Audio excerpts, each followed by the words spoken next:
Hi everyone, this is APO Sports, and today we're going to talk about the new Indiana Fever mid-season acquisitions. We're going to compare them and we're going to try to rank them and find out who stood out the most out of the pickups and maybe looking into the future and like which player should the Indiana Fever look to keep or to sign long term. So we're going to be looking at basketball reference to look at some of the comparisons and also look and talk about each and every one of them individually as far as their game and their long-term fit with the team. All right, so here we have the new Indiana Fever pickups for this season as far as the mid-season acquisitions. Aari McDonald, Odyssey Sims, Chloe Bibby, Shey Peddy, Aerial Powers. I believe Aari McDonald first, Chloe Bibby second, Odyssey Sims, Shey Peddy, Aerial Powers. That was kind of the order that it happened. Now we're gonna compare these numbers, but one thing to understand is that these numbers that we're gonna look at are not just the numbers that the players had with the Indiana Fever. The only player that has only played for the Indiana Fever this season has been Aari McDonald.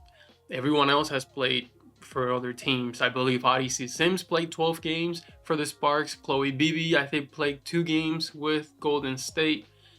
Shey Peddy played. I don't remember if it was the Sparks as well. So Sims and Petty played with the Sparks, and then Powers and Bibby played for Golden State. But before we get into the comparisons and before we get into each individual player, it's amazing to me that all 5 of these players were available in free agency. Uh, it just goes to show the amount of talent that it's out there available for anyone, and that maybe the WNBA is right in doing these expansions because all 5 of these players are extremely talented, and for the Fever to have just had the ability to pick them up is kind of crazy to me. And the all 5 of them made an incredible impact on the Fever when they needed any help from anywhere, right? And they were able to come in and make immediate impact, not having to, kind of waiting for the transition. They came in with crazy confidence and contributed right away. So that's something that I wanted to highlight before I get into the individuals and perhaps some criticism that I will have for some of the players. But that's what happens when we rank, when we compare, and when we analyze. And we'll start with Aari McDonald, which she was the first pickup. I thought at first when Aari McDonald first came in, she did a really good job at kind of transitioning in, looking for other players, making good decisions, taking the shots that were given to her.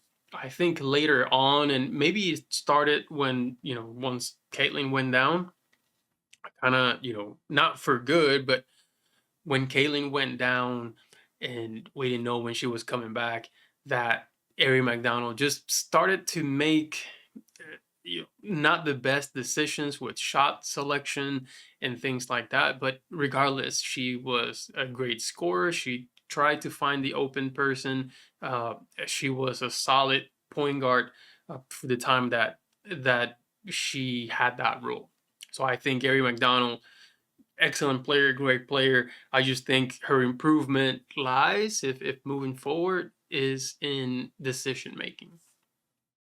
And probably the theme of that, it's going to be clear with these pickups. So I don't know if that's the reason as to why they don't get picked up by other teams or why other teams release them. But we'll talk about Chloe Bibby, and I thought Chloe Bibby did a great job.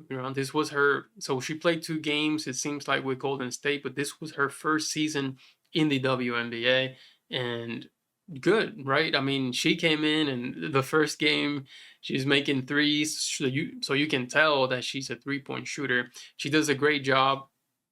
If she were to play with Aaliyah Boston, maybe as the 4, as the 4, she's kind of undersized, but at the 3 she could play. But then the 3 is Sophie or Lexi, so that's hard. So maybe a 4. But the advantages that she brings, although defense is not that solid, but the advantage is that she can spread the floor, right? And if you have A, B, and CC on the floor with, say, Lexi and Sophie and Kelsey Mitchell, then like, what do you do as the defense trying to guard that? Because you're going to have shooters all over the place. So that's the one thing that she brought to the table. Good overall. I really, as far as, outside of the defense, I really had no other complaints with her overall game. As far as Chloe Bibby, Odyssey Sims. So you can tell Odyssey Sims is just an absolute talented scorer, right? And that's what she looks to do first. Now, she's been assigned point guard uh, responsibilities, but she doesn't strike me as a point guard. And I mean, she can pass and she can find the player, but her mentality, her mindset is score first. And we see that in many possessions where she's just trying to find her shot. She goes through screens, she gets that floater, and she tries to go to the paint or shoot mid-range or shoot. I mean, she really can score, and that's the crazy thing about her repertoire, is that she can score from anywhere because she is that talented. She's not Kelsey Mitchell talented, but she's talented. But the issue comes in that decision making again, and I think her decision making is actually a little bit more detrimental than McDonald's decision making. Um, you can see her going straight into the teeth of the defense. 2, 3 defenders and still trying to get that shot up. One thing that I see a lot is fast break. So she comes into the fast break and there's 2, 3 defenders who are running against her. Now I know that probably most of the players understand that you want to try to score on the fast break before the defense sets in, or before the defense gets a chance to settle. However, they don't settle in a traditional sense. They do settle on whoever's got the ball. So if it's Odyssey Sims going, you see everyone, they're not set, but they're set on Sims. And she still tries to go. Sometimes she gets bailed out because she gets fouled, but otherwise she just still goes. And more often than not, she's going to miss. And there goes the opportunity for the fast break. Instead of trying to find, maybe have the awareness to find another player. But I just see too many games where she's taking just bad shots, and sometimes she makes them. She makes the bad shots, like a bad mid-range or a bad where there's no ball movement, where it's early in the shot clock, and where she's well defended. And it's just, that's my only thing. Maybe if she could switch the mindset to be more point guard first, um, then I think when she comes in those games where she has that mindset, the Fever tend to do better than when she comes in just trying to score. Because you already have a Kelsey Mitchell who does the same thing, and they're both undersized, right? They're both, I think both Sims and Mitchell are 5'8". So you have two undersized first, shoot first people, and not always the best combination. But I'm not arguing at all the fact that she's an amazing scorer, talented scorer, a great player. So my only issue again is decision making.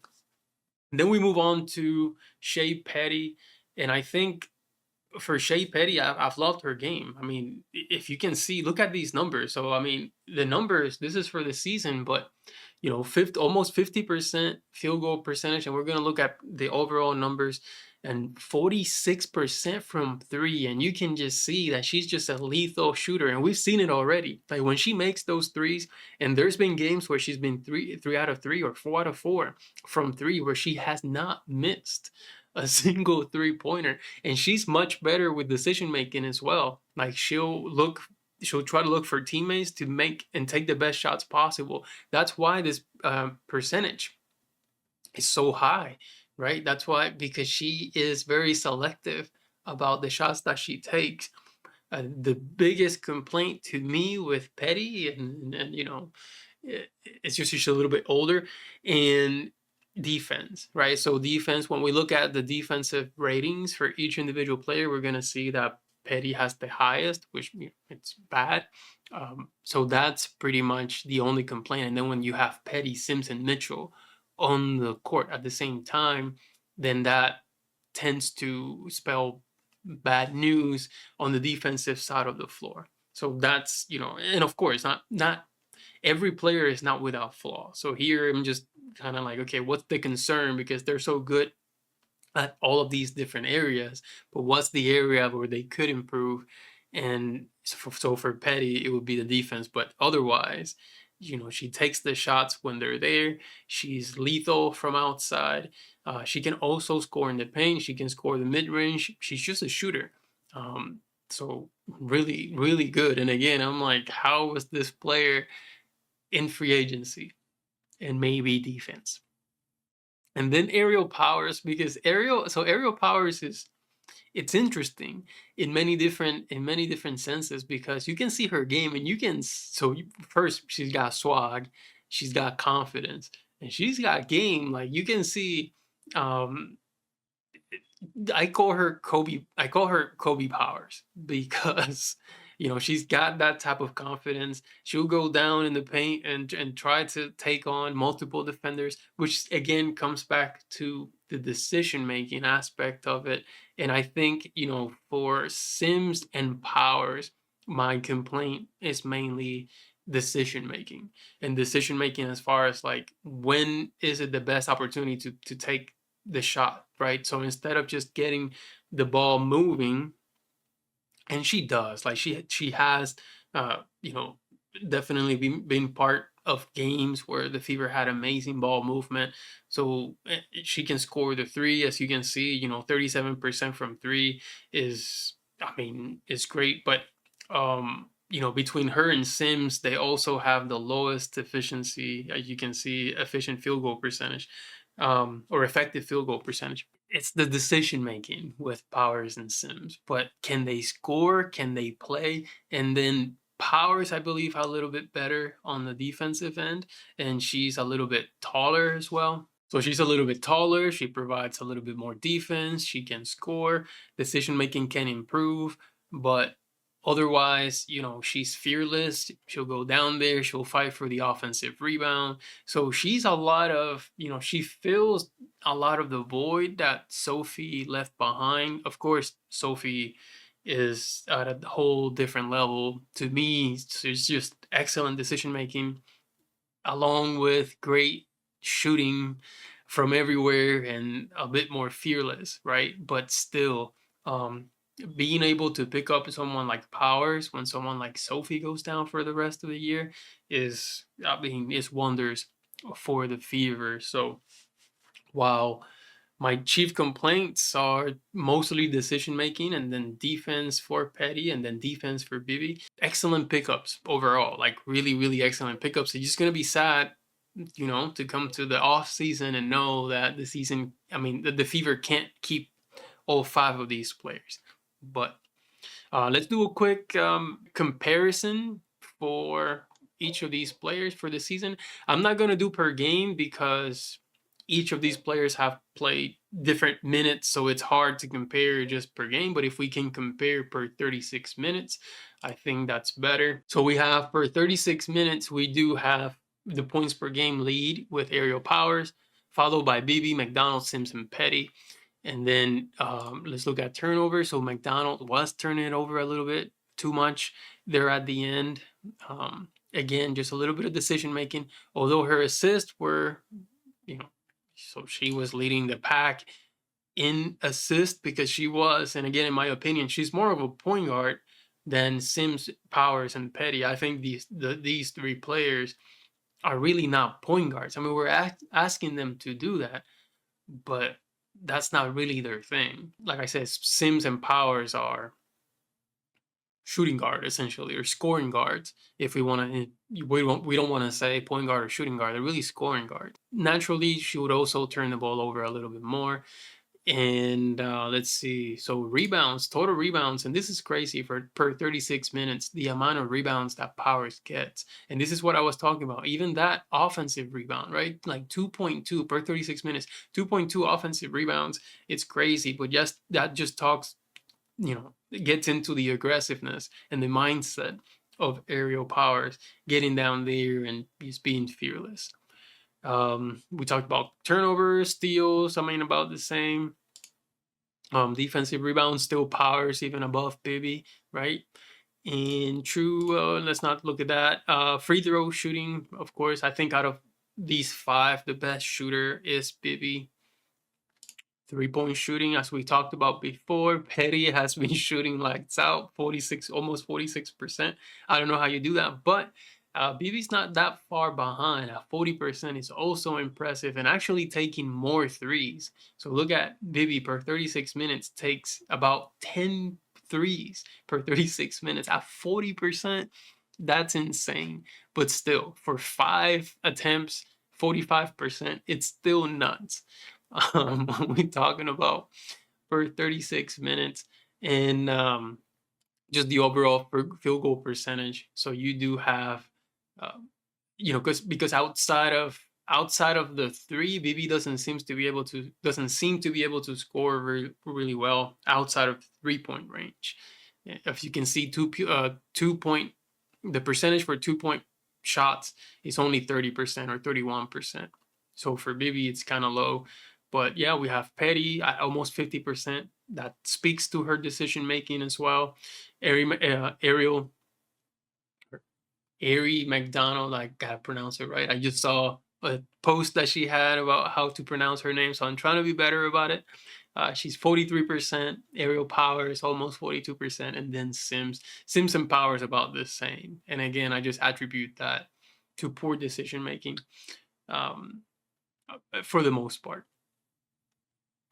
And then we look at the per 100 possessions. And if we look at that, it's about the same as we had before. Here is just BB's almost catching up to Powers on the points per game if we look at per 100 possessions. And then when we look at offensive rating, so here's the huge difference in offensive rating between Peddy and then everyone else. Because Peddy, when she's on the court, you improve dramatically in offensive rating.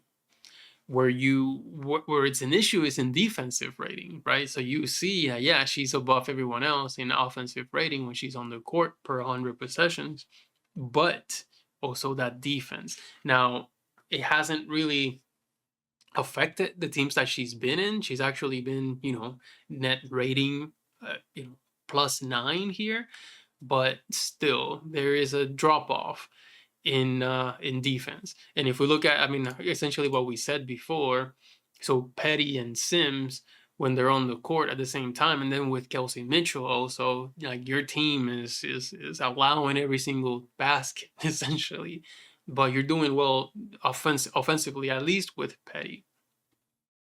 So here, Powers and Bibby were actually the ones who are showing to have the best defense, per 100 possessions, only allowing 102, which is not bad at all.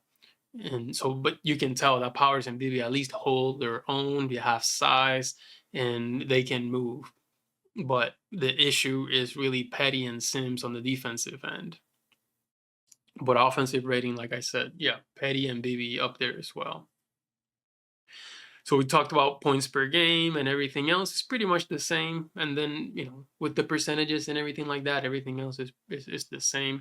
One thing that I wanted to look at is just players that contribute to winning, right? So I am a huge fan of, of the win share statistics. So because it just accounts for so many different things that a player does on the court that contribute to winning, and then they have offensive win shares and defensive win shares, and then they combine that.